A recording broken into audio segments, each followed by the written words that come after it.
Hello, everyone. Welcome to Share and Inspire Foundation. Here is a story of a lady who was raped at a very young age. She ended up getting pregnant and also she caught HIV/AIDS. Listen to her story. Greetings to everybody out there. I'm translating a story of a woman who went through a lot of challenges in her life. This experience has traumatized her and has got her with almost no hope of life. And here it goes. I grew up in a little home of 5, consisting of 3 children, 2 boys and 1 girl who is me. Our mother was a police officer and dad was a farmer. So most times, our livelihood depended on mom. At some point in life, my father decided to bring a second wife, who was a teacher in a little far town from where our mom worked. So sometimes he would take us with him to stay at his second wife's place of work. My mom also felt we were safe since he was there. So one day, since I was the youngest and not yet school going, he took me to stay with him and his wife. But one of my brothers was in a nearby boarding school, and so he was meant to be visited at school. On their visitation day, since my mom was always busy and far, so dad said he would go for the visitation. On the day of the visit, my dad became so engaged with other activities, and so he asked his wife to go for the visitation. Little did he know that she thought and planned to do other things. She was a barren woman, so she did not feel good about another woman having children with her husband, yet she couldn't. And in Africa, people believed that to win a man's love is to bear children for him. So this could not make her comfortable, because our mom could bear, and for her she was barren. But we didn't know all this was in her heart.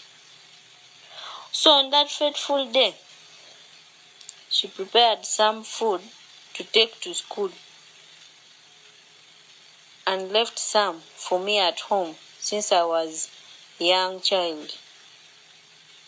When she left, she told me where she had kept the food and packed some for my brother. Being a young girl, I got that as an opportunity to play with my peers. So I spent the whole day playing and forgot of the food she had left behind for me. When my dad returned from his trip, he went home and opened the dishes of food to eat, since he was also hungry. On opening the food, he couldn't believe his eyes, because because he saw the whole food in the dishes were all green and sticky like sugar. Quickly he realized that there was poison in the food. He ran to the neighborhood to search for me. He was a little relieved when I responded, running towards him. He asked if I had eaten the food at home, and I told him I hadn't, that I had eaten at a friend's place. Still, he wasn't settled, but he had least expected it to be my stepmother who had poisoned the food. So he sat waiting for her to return.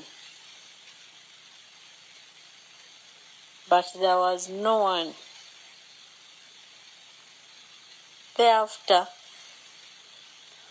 a little time, the head teacher of my brother's school called him and told him that my brother was very ill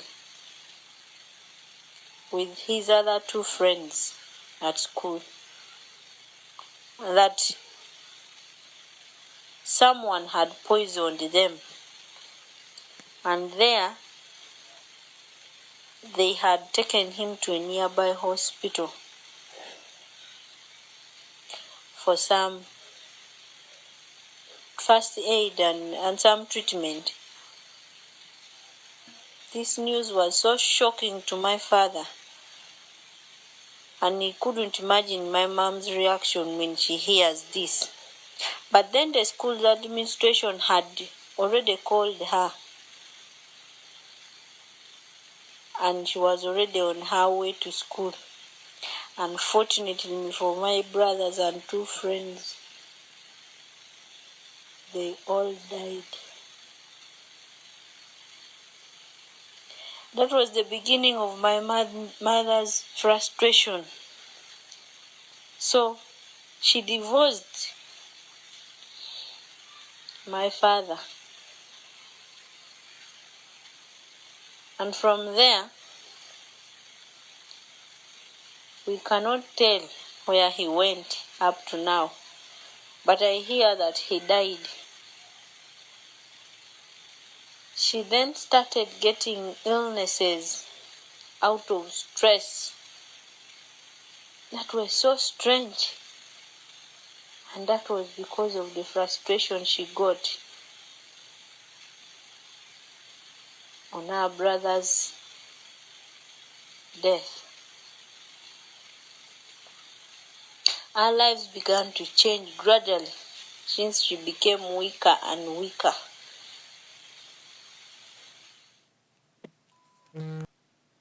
Bad enough, everyone, even in her own family, couldn't give her that care and support that she needed at that time. So she broke down and eventually died, leaving us.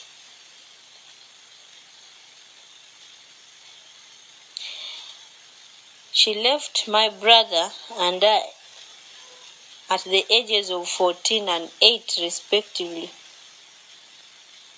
Life turned to be so hard for us because the only day we saw people around us was the day of my mom's burial.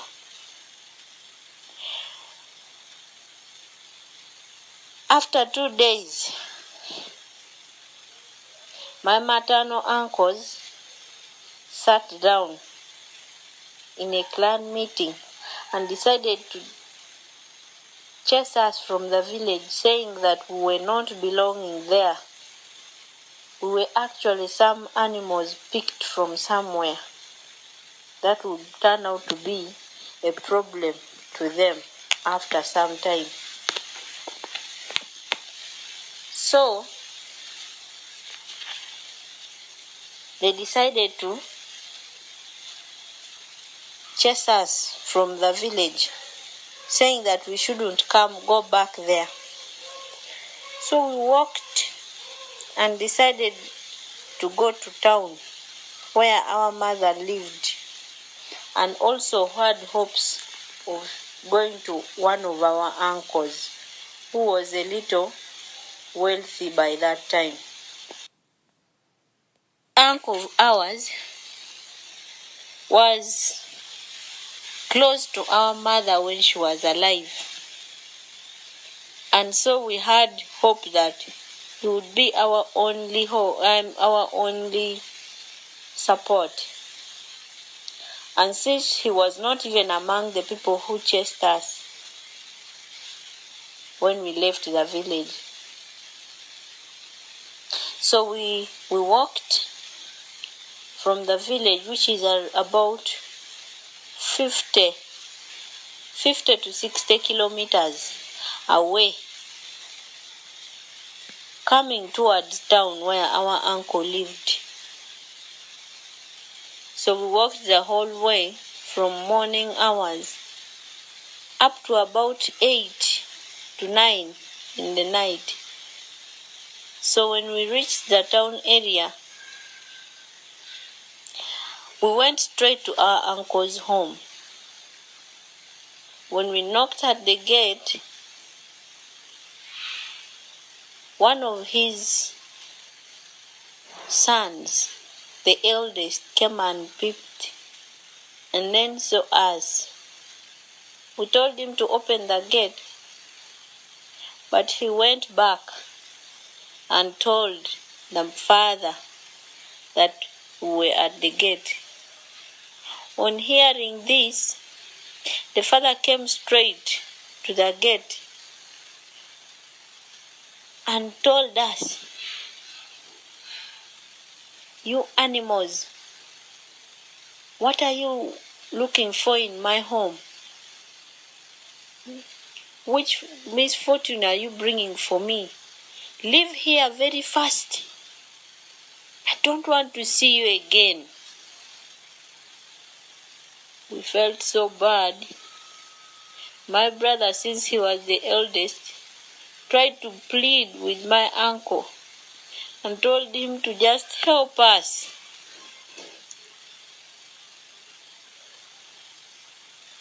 But he couldn't listen to that. He said we were misfortune, and he didn't want that to happen. So we left. We left thinking of going to my mother's workmates, since my mom worked in the same place. So we went to another close friend of my mother, but unfortunately, she wasn't around. She had left to her village. We went to another workmate of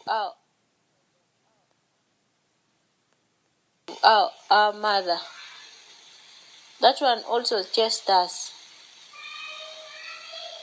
And so, the only option that we had by that time was to go to the street, since it was a little late. So we decided to pick some boxes and then went. We slept in those things that in a bridge that was made. The things that they use for making bridges. So those small things that could be used for trenches. So we went there, since it was looking like a house, and we were very little. We couldn't even think about going to people's verandas, since it was open. So we decided to go there, and we slept for the night. We woke up in the morning And my brother told me to go to any restaurant and beg for a job. So we went to a certain woman's small restaurant. My brother helped to beg for a job, and we told her that we could do anything just to find where to sleep. That's all we wanted. So we went, and she said that she would only employ me, the girl. At that age of 8, there was nothing I could do since we wanted somewhere to sleep. So I went. She offered me the job, but told me that she would only give me where to sleep, not my brother. The decision was so hard for us to make, but my brother said that it would be fine. So I accepted the offer. And now my brother decided also to go to buildings where people would build, where construction was taking place. So he went there. He could go help those people mix the concrete, help them transport the bricks, like that. That's how he could also earn his little money. But now the challenge was where to sleep. So, and to eat from, where he would eat from. Since this woman only gave me the job and told me that she would give me food and shelter. And also, she told me after some time that I would be earning 500 shillings, Uganda shillings, a day for that. So I stayed with my brother. I stayed there, but on that night, my brother came. Since the woman was not sleeping in her restaurant, so he would come at night, and then I opened the door for him. I was sleeping with the utensils and everything. So my brother would come and call me when she's gone, and then would sleep, but he would leave so early in the morning at 4. He would leave so that make sure that she doesn't find him there and maybe chase me out of the job. That was our only hope. So my brother would leave so early like that. And then one day, my brother said he also wanted to go to school like his peers. And so he had collected some money, and he asked me if I also had some little money.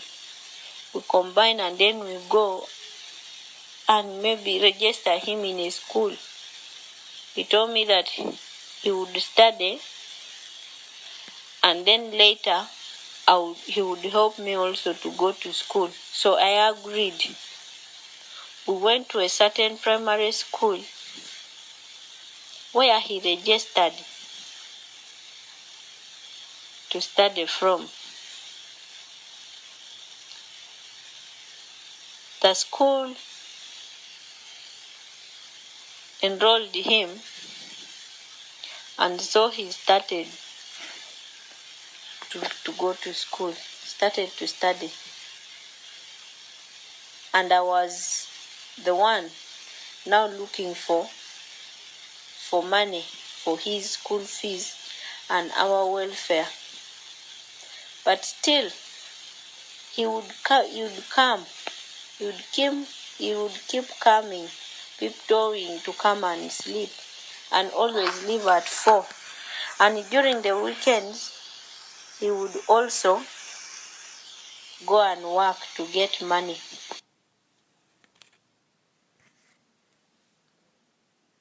That's the end of part 1 of this story. The story continues. We'll be uploading part 2 of this story very soon. Thank you very much for listening.